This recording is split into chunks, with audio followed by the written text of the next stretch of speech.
আসসালামু আলাইকুম, আমন্ত্রণ মাই টিভি সংবাদে। দর্শক, পুরো সংবাদ জুড়ে আপনাদের সাথে আছি আমি ফৌজিয়া রওশন। শুরুতেই জানিয়ে দিব সংবাদ শিরোনাম। ধারাবাহিক গণতন্ত্র আছে বলেই দেশের উন্নয়ন হয়েছে। পটুয়াখালীতে ঘূর্ণিঝড়ে ক্ষতিগ্রস্ত এলাকা পরিদর্শনে গিয়ে প্রধানমন্ত্রী ২,০০০ মানুষকে তুলে দিলেন ত্রাণ সহায়তা। টানা ৪ দিন ধরে জোয়ারের পানিতে ভাসছে ভোলার উপকূল। পানিবন্দী অন্তত ৫০,০০০ মানুষ। দুর্গত এলাকায় দেখা দিয়েছে খাদ্য ও বিশুদ্ধ পানির সংকট। সিলেটে পাহাড়ি ঢলে নদ নদীতে পানি বৃদ্ধি অব্যাহত। সুরমা নদী রক্ষা বাঁধে ভাঙনের আশঙ্কা।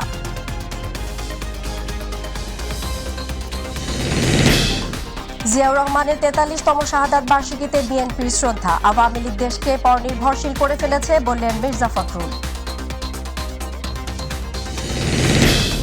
এবং ১২টি ক্যাটাগরিতে বাংলাদেশি নাগরিকদের জন্য আর্থিকভাবে ভিসা চালু করতে যাচ্ছে ওমান, জানিয়েছে টাইমস অফ ওমান।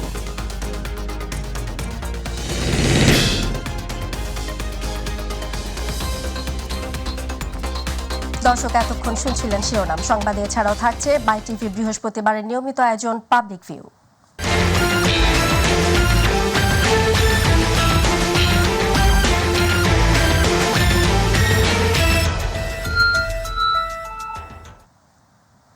এবারে চলে যাব বিস্তারিত সংবাদে। দক্ষিণাঞ্চল সবসময় অবহেলিত ছিল, কিন্তু আওয়ামী লীগ ক্ষমতায় এসে এই অঞ্চলের চিত্র পাল্টে দিয়েছে। ধারাবাহিক গণতন্ত্র আছে বলেই দেশের উন্নয়ন সম্ভব হয়েছে। ঘূর্ণিঝড় রেমালে ক্ষতিগ্রস্ত উপকূলীয় এলাকা পরিদর্শনে গিয়ে সরকারি মোজাহার বিশ্বাস কলেজ মাঠে আয়োজিত জনসভা ও ত্রাণ বিতরণ অনুষ্ঠানে তিনি এসব কথা বলেন। প্রধানমন্ত্রী বলেন, ঘূর্ণিঝড়ে ক্ষতিগ্রস্ত মানুষদের প্রয়োজনীয় সব সহায়তা করা হবে। সাইদুর রহমান আবিরের রিপোর্ট। ঘূর্ণিঝড়ে ক্ষতিগ্রস্ত এলাকা পরিদর্শনের অংশ হিসেবে পটুয়াখালীর কলাপাড়ায় আসেন প্রধানমন্ত্রী শেখ হাসিনা। সরকারি মোজাহার উদ্দিন বিশ্বাস ডিগ্রি কলেজ মাঠে ত্রাণ বিতরণ অনুষ্ঠানে অংশ নেন তিনি। তারপর প্রস্তুত থাকবেন রাহাত গাজী। ঘূর্ণিঝড়ে ক্ষতিগ্রস্তদের সার্বিক সহযোগিতার আশ্বাস দেন সরকার প্রধান। ইতিমধ্যেই যে সমস্ত রাস্তাঘাট ভেঙে গেছে সেগুলি মেরামত করার ব্যবস্থা নেওয়া হয়েছে। পাশাপাশি বাঁধ যেগুলি ভেঙে গেছে, বাঁধ নির্মাণের কাজ ইতিমধ্যে আমরা শুরু করে দিয়েছি, যাতে বর্ষার আগেই আমরা এই বাঁধগুলি নির্মাণ করে জলোচ্ছ্বাস বা পানির হাতে মানুষকে বাঁচাতে পারি, সেই ব্যবস্থা আমরা নিয়েছি। তাছাড়া যাদের ঘর বাড়ি ভেঙে গেছে ইতিমধ্যে আমরা খোঁজ নিতে বসেছি। তাছাড়া আমি এরপরেই আবার সকলের সঙ্গে বসবো, প্রশাসনের সঙ্গে বসবো, যাতে করে যেখানে যেখানে যাদের বাড়ি ঘর ভেঙেছে ইনশাল্লাহ আমি করে দেব। অন্তত এইটুকু ভরসা আপনারা রাখবেন। দেশে গণতন্ত্র আছে বলেই উন্নয়ন হচ্ছে জানিয়ে শেখ হাসিনা বলেন, মানুষের ভাগ্য উন্নয়নে কাজ করে যাচ্ছে আওয়ামী লীগ সরকার। আওয়ামী লীগ সরকার আসার পর বাংলাদেশের মানুষের ভাগ্য পরিবর্তনে কাজ করে যাচ্ছে। আমি কৃতজ্ঞতা জানাই আপনাদের কাছে। আপনারা নৌকা মার্কায় ভোট দিয়ে আমাদেরকে জয়যুক্ত করেছেন, আমাদের আবার সেবা করার সুযোগ দিয়েছেন, সেজন্য আপনাদের প্রতি আমাদের কৃতজ্ঞতা রইল। আজকে ধারাবাহিকভাবে গণতন্ত্র আছে বলেই দুর্যোগ দুর্বিপাকে আমরা মানুষের পাশে দাঁড়াতে পারি। ধারাবাহিকভাবে গণতন্ত্র আছে বলেই মানুষের আর্থসামাজিক উন্নতি হয়। দেশের উন্নতি আজকে বলার কিছু নেই, আপনারা নিজেরাই জানেন। আওয়ামী লীগ সরকার ক্ষমতায় আসার পর দক্ষিণাঞ্চলের উন্নয়ন চিত্র তুলে ধরেন প্রধানমন্ত্রী শেখ হাসিনা। আওয়ামী লীগ সবসময় নিবেদিত প্রাণ। আমরা আপনাদের পাশে আছি, আপনাদের পাশে থাকব এবং সব ধরনের সহযোগিতা যা যা প্রয়োজন সেটা আমি করে দেব। সাইদুর রহমান আবির, মাই টিভি।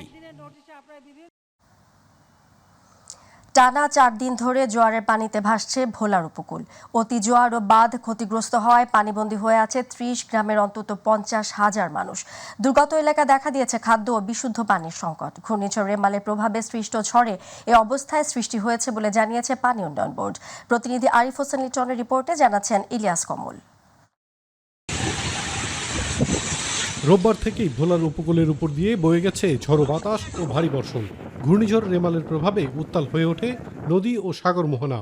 জোয়ারের প্রবল চাপে লোকালয়ে প্রবেশ করে অস্বাভাবিক পানি। তলিয়ে যায় বাঁধের বাইরের অন্তত ৩০ গ্রাম। পানিবন্দী হয়ে দুর্ভোগে পড়েন হাজারো মানুষ। টানা ৪ দিন ধরেই এমন অবস্থা বিরাজ করায় দুর্গত এলাকায় নেমে এসেছে সীমাহীন দুর্ভোগ। এখন যে বাঁধ পানির, এখন আমরা খুব অসহায় আছি। দেখেন যে কি অবস্থা, কি পরিস্থিতিটা, কি ভয়ঙ্কর অবস্থা আমাকে এখানে সৃষ্টি হয়েছে। ঘরের ভিতরে পানি উঠছে, উঠটা অনেক ক্ষতি হয়েছে, মাল সাবানার ক্ষতি হয়ে গেছে। আমরা রাত্রে ঘুম যেতে পারি না, সব বাইসা সবকিছু বা ঘরের ভিতর সব গেছে গিয়া। চলতি মৌসুমে মেঘনার পানি বিপদসীমার ৯১ সেন্টিমিটার উপরে প্রবাহিত হচ্ছে। এমনটা আগে হয়নি বলে দাবি দুর্গত মানুষের। কোনো মেম্বার চেয়ারম্যান কেউ আয়া জিজ্ঞেস করে না আপনারা কি বাজে আছেন, কি বাজে রয়েছেন। থাকা খানা অনেক কষ্ট করে, পরে তো কষ্ট হয়ে যায়। খাবার পানিটা পর্যন্ত আমরা না খেতে পারি না, এই পরিস্থিতিতে আমরা আছি। পানি নেমে গেলে বাঁধ সংস্কার কাজ শুরু হবে জানিয়েছে পানি উন্নয়ন বোর্ড।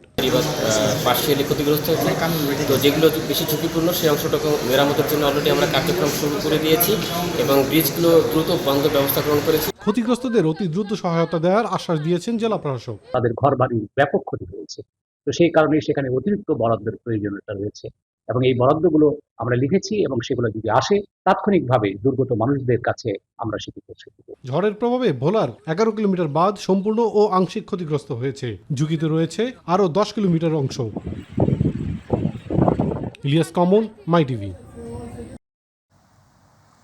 দর্শকের পর্যায়ে রয়েছে মাই টিভি বৃহস্পতিবার নিয়মিত আয়োজন পাবলিক ভিউ। ঘূর্ণিঝড় রেমালের প্রভাবে বিরতিহীন বৃষ্টিতে তলিয়ে যায় রাজধানীর অলিগলি থেকে প্রধান সড়ক। এতে বেশিরভাগ এলাকায় সৃষ্টি হয় জলাবদ্ধতা।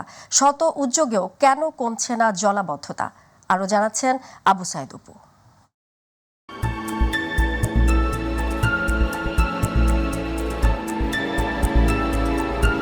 প্রিয় দর্শক, আমন্ত্রণ এবং স্বাগত জানাচ্ছি মাই টিভির সাপ্তাহিক বিশেষ আয়োজন পাবলিক ভিউয়ে। আর বরাবর মতো আপনাদের সাথে আছে আমি আবু সাইদ অপু। আজকের যে প্রসঙ্গে আমি কথা বলবো তা হলো জলাবদ্ধতা। তবে আমরা কথা বলতে চাই নগরবাসীর সাথে, কি বলছেন তারা।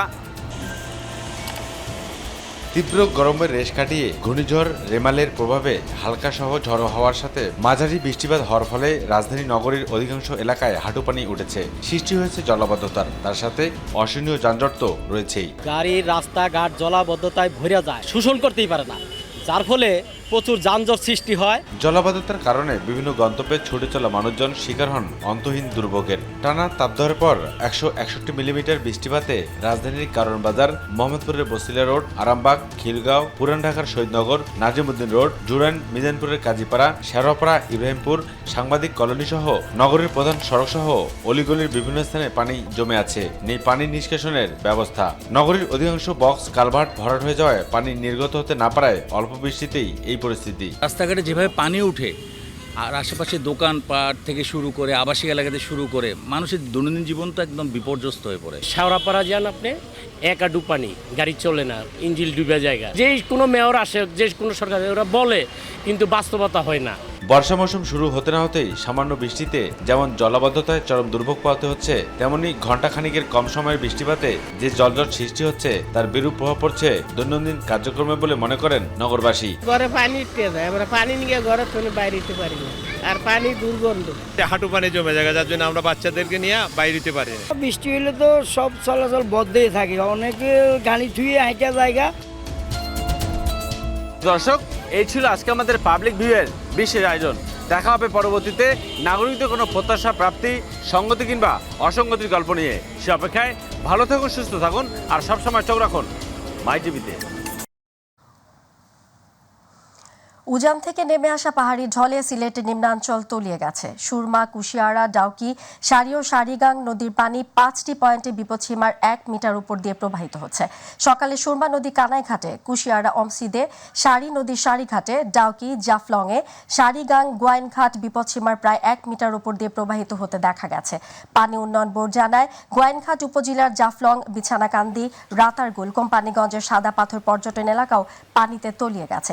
প্রবল স্রোতের কারণে বিভিন্ন স্থানে সুরমা নদীর নদী রক্ষা বাঁধে ভাঙনের আশঙ্কা দেখা দিয়েছে। দর্শক, এই মুহূর্তে সিলেট থেকে পানি বৃদ্ধির আরও খবর জানাচ্ছেন প্রতিনিধি মৃণাল কান্তি দাস। আমরা সরাসরি যুক্ত হচ্ছি তার সাথে। মৃণাল, সিলেটে পাহাড়ি ঢলে নদ নদীতে পানি বৃদ্ধির কি খবর আছে আপনার কাছে, আর এছাড়া প্রশাসন কি ব্যবস্থা নিচ্ছেন এতে আমাদেরকে জানাবেন।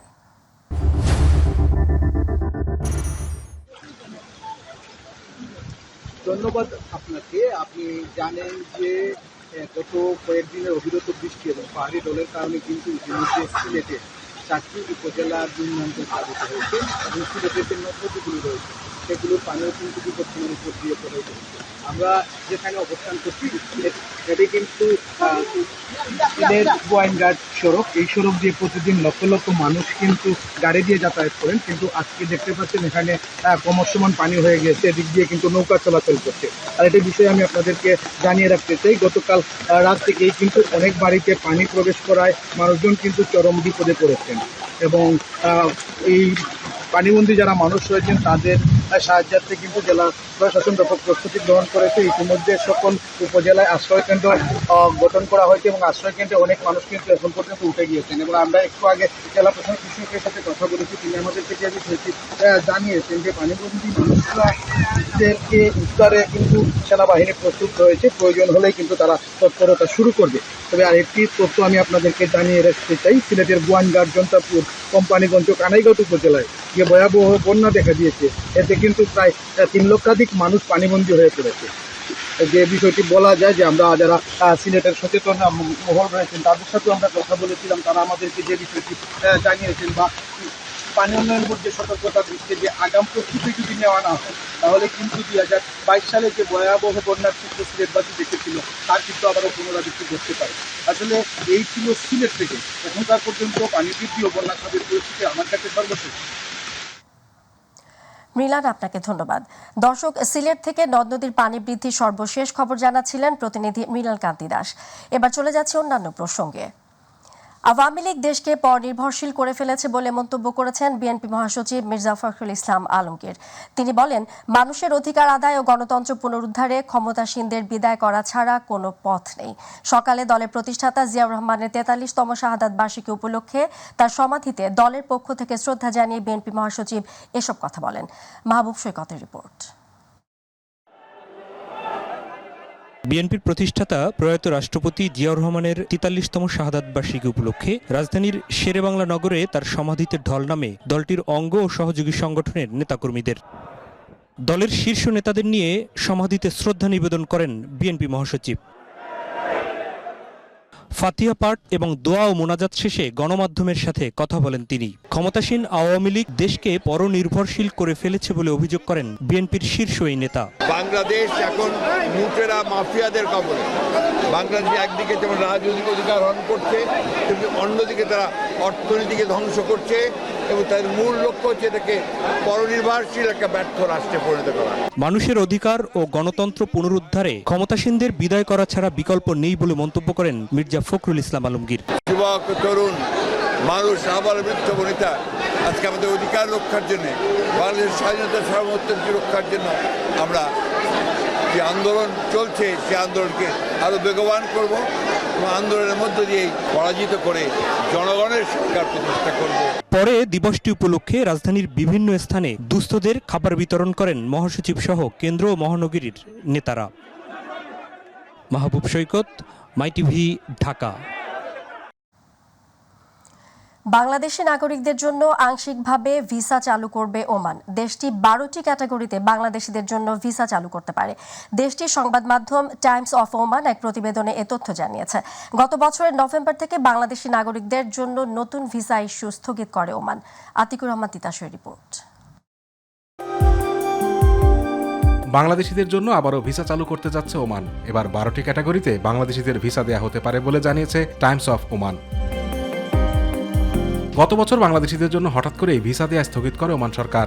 গত 31 অক্টোবর রয়্যাল ওমান পুলিশ এক বিবৃতিতে জানায়, বাংলাদেশের নাগরিকদের জন্য সব ধরনের ভিসা দেয়া স্থগিত করেছে ওমান, আর এটি তখন থেকেই কার্যকর হয়েছে। এবার 12টি ক্যাটাগরিতে বাংলাদেশিদের ভিসা দেবে ওমান। এর মধ্যে রয়েছে ফ্যামিলি ভিসা, জিসিসি দেশে বসবাসরত বাংলাদেশি নাগরিকদের জন্য ভিজিট ভিসা, চিকিৎসক ভিসা, প্রকৌশলী ভিসা, নার্স ভিসা, শিক্ষক, হিসাবরক্ষক ভিসা, বিনিয়োগকারী ভিসা এবং সব ধরনের অফিসিয়াল ভিসা। তবে এ ব্যাপারে ওমান সরকারের আনুষ্ঠানিক বক্তব্য পাওয়া যায়নি। জানা গেছে, গত বছর ওমানের ভিসা বন্ধের পর দেশটিতে বাংলাদেশি নাগরিকদের আগমন 50% বেশি কমেছে। এতে ওমানও কিছুটা ক্ষতিগ্রস্ত হয়েছে। গত বছর সাধারণ ক্যাটাগরিতে ভিসা বন্ধের পাশাপাশি রয়্যাল ওমান পুলিশ আরও কিছু নিষেধাজ্ঞা দেয়। তাদের এক বিবৃতিতে বলা হয়, পর্যটক ও ভ্রমণ ভিসায় যে বিদেশিরা ইতোমধ্যে ওমানে এসেছেন তাদের জন্য ভিসা পরিবর্তন কার্যক্রম স্থগিত করা হয়েছে। এর আগে পর্যটন ও ভ্রমণ ভিসায় ওমানে গিয়ে প্রবাসীরা কর্মী হিসেবে ভিসা নিতে পারতেন। ভিসা পরিবর্তন কার্যক্রম স্থগিত হওয়ায় যারা কর্মী হিসেবে ভিসা নিতে চান তাদের নিজ দেশে ফিরে কাজের ভিসা নিয়ে আবার ওমানে আসতে হবে। তবে এ সুযোগ বাংলাদেশিদের জন্য থাকছে না, কারণ পরবর্তী নির্দেশ না দেওয়া পর্যন্ত বাংলাদেশিদের জন্য সব ধরনের ভিসা স্থগিত রয়েছে। নতুন করে ভিসা চালু হওয়ার খবরে খুশি ওমানে বসবাসরত বাংলাদেশিরা। আতিকুর রহমান তিতাস, মাই টিভি। আগামীতে অপরাধ করে কেউ কলকাতায় পালিয়ে যেতে পারবে না বলে জানিয়েছেন ডিবি প্রধান হারুনুর রশিদ। কলকাতায় তিনি জানান, গত কয়েকদিনে কলকাতা পুলিশের বিভিন্ন দপ্তরের সাথে সমন্বয় করে কাজ করেছে বাংলাদেশের গোয়েন্দা দল। সেপটিক ভবনে পাওয়া মাংসপিণ্ডগুলো এমপি আনারের কিনা তা ফরেনসিক রিপোর্ট পাবার পর বলা যাবে বলেও জানান ডিবি হারুন।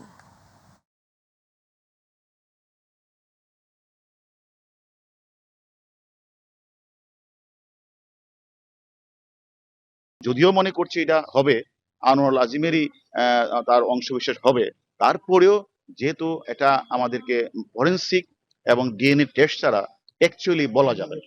ইন্ডিয়ান আমাদের সিআইডি কে আমরা রিকোয়েস্ট করেছি দ্রুত সম্ভব যেন তারা করে, এবং আমি জানি ইন্ডিয়াতে অনেক দ্রুতই হয়। ঈদুল আজহাকে সামনে রেখে কোরবানির পশু প্রস্তুত করছে রাজবাড়ির খামারিরা। দেশীয় পদ্ধতিতে চলছে পশু মোটা তাজাকরণ। ইতোমধ্যে খামারিরা তাদের পশু খামার থেকে বিক্রি করতে নিচ্ছেন নানা উদ্যোগ। তবে অসহ্য গরমে দুশ্চিন্তায় দিন কাটাচ্ছেন খামারিরা। এদিকে প্রাণী সম্পদ বিভাগ বলছে, জেলার চাহিদা মেটানোর পরও অন্য জেলায় সরবরাহ করতে পারবে কোরবানির পশু। প্রতিনিধি শেখ মমিনের রিপোর্ট, জানাচ্ছেন শামস তাবরিজ উচ্ছ্বাস। বিগত বছরের মতো এবারও কোরবানির ঈদকে ঘিরে পশু পরিচর্যায় ব্যস্ত সময় পার করছেন রাজবাড়ী জেলার ছোট বড় ৭,০০০ খামারি ও কৃষক। জেলার ৫ উপজেলায় প্রতিটি খামারের এখন একই চিত্র। কোনো প্রকার ইনজেকশন ও হরমোন ছাড়া পশুদের খাওয়ানো হচ্ছে ঘাস, খড়, ধান, ভুট্টা ও ছোলা। ফলে দেশীয় পদ্ধতির পশুর চাহিদাও বেশি। আর পশুর সুস্থতা রক্ষায় নিয়মিত দেখভাল করছেন প্রাণী সম্পদ কর্মকর্তারা। একটা, দুইটা, পাঁচটা, 10টা করে গরু লালন পালন করছে, তারা তো একটা আশা নিয়ে গরু লালন পালন করছে। এই মুহূর্তে যদি বিদেশে গরু ঢুকে যায় তাহলে তো গরুর দাম কমে যাবে, তখন এরা লসের সম্মুখীন হবে, এরা উৎসাহ হারিয়ে ফেলবে। তবে অতিরিক্ত তাপদাহের কারণে অতিরিক্ত বিদ্যুৎ বিল ও দেশীয় খাবারের পাশাপাশি শ্রমিকদের মজুরিও বেশি বলছেন খামারিরা। আর ভারতীয় গরু আমদানির বিষয়ে কিছুটা শঙ্কিত তারা। আমরা কোনো ফিড কিংবা আপনার মেডিসিন ভ্যাকসিন কিছু ব্যবহার করছি। যদি আমাদের গরু দিয়ে চাহিদা মেটানো সম্ভব হয় তাহলে যেন সরকার কোনো জায়গা থেকে ইম্পোর্ট না। আমাদের একটু দেখাইছে খাবারের একটু দামটা কমাইল পারে, এখন ঘোষের দাম হলো 1900 টাকা। কোরবানির জন্য প্রস্তুত গবাদি পশু জেলার চাহিদা মেটানোর পরও অন্যান্য জেলায় সরবরাহ করা যাবে বলে জানিয়েছে প্রাণী সম্পদ বিভাগ। চাহিদার চেয়ে অতিরিক্ত আছে, আমরা অতিরিক্ত যেটা আছে যারা অন্যান্য জেলায় পাঠানো, এখান থেকে নিয়মিতই আমাদের যারা গরু ব্যবসায়ী আছে তারা এখান থেকে গরু নিয়ে ঢাকায় যায়, চিটাগাং যায়, সিলেটে যায়, কুমিল্লার দিকে যায়। শুধু গরু ছাড়াও দেশ বিদেশি নানা জাতের ছাগল উৎপাদনও বেড়েছে এ জেলায়। শামস তাবরিজ উচ্ছ্বাস, মাই টিভি নিউজ ডেস্ক। বছরের শেষের দিকে অথবা আগামী বছরের প্রথম দিকে উদ্বোধন হতে যাচ্ছে হযরত শাহজালাল আন্তর্জাতিক বিমানবন্দরের নবনির্মিত তৃতীয় টার্মিনাল। দুপুরে বিমানবন্দরে টার্মিনালের বিভিন্ন অংশ ঘুরে দেখে সাংবাদিকদের কথা জানান বেসামরিক বিমান পরিবহন ও পর্যটন মন্ত্রী ফারুক খান। আগামী অক্টোবরে টার্মিনালটি পুরোপুরি চালু হবে বলেও আশা প্রকাশ করেন মন্ত্রী।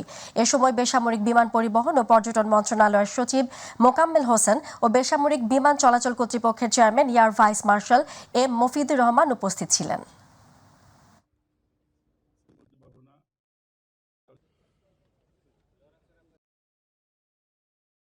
দোয়া করবেন আমাদের জন্য যাতে আমরা সুন্দরভাবে এই ব্যাপারে বিভিন্ন বিশেষ প্রশ্ন থাকে। আমি এতটুকু বলতে পারি, এখন পর্যন্ত আমি যা দেখেছি আমি স্যাটিসফাইড যে কাজ চলছে। তবে আমি এটাও বলবো যে এখনো অ্যাবাউট 3% যে কাজ বাকি আছে, যেটা আমাদেরকে জানানো হয়েছে, সেই 3%-এর মধ্যে কিন্তু খুব ইম্পর্টেন্ট পার্সেন্টগুলি রয়ে গেছে। কোঅর্ডিনেশন, টেস্টিং এগুলি রয়ে গেছে। আমি আশা করি এখনো আমাদের যে সময় আছে এর মধ্যে এর সঙ্গে যারা জড়িত তারা সকলে মিলে এই কোঅর্ডিনেশন টেস্টিং এটা করবে। দর্শক, সংবাদের শেষ প্রান্তে আমরা, তবে যাবার আগে শিরোনামগুলো জানিয়ে দেব আরো একবার। ধারাবাহিক গণতন্ত্র আছে বলে দেশের উন্নয়ন হয়েছে। পটুয়াখালীতে ঘূর্ণিঝড়ে ক্ষতিগ্রস্ত এলাকা পরিদর্শনে গিয়ে প্রধানমন্ত্রী 2000 মানুষকে তুলে দিলেন ত্রাণ সহায়তা। টানা 4 দিন ধরে জোয়ারের পানিতে ভাসছে ভোলার উপকূল। পানিবন্দী অন্তত 50,000 মানুষ। দুর্গত এলাকায় দেখা দিয়েছে খাদ্য ও বিশুদ্ধ পানির সংকট।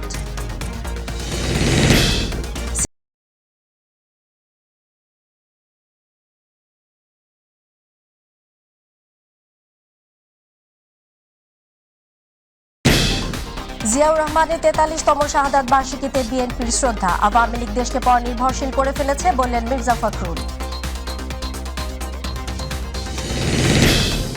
এবং 12টি ক্যাটাগরিতে বাংলাদেশি নাগরিকদের জন্য আংশিকভাবে ভিসা চালু করতে যাচ্ছে ওমান, জানিয়েছে টাইমস অফ ওমান।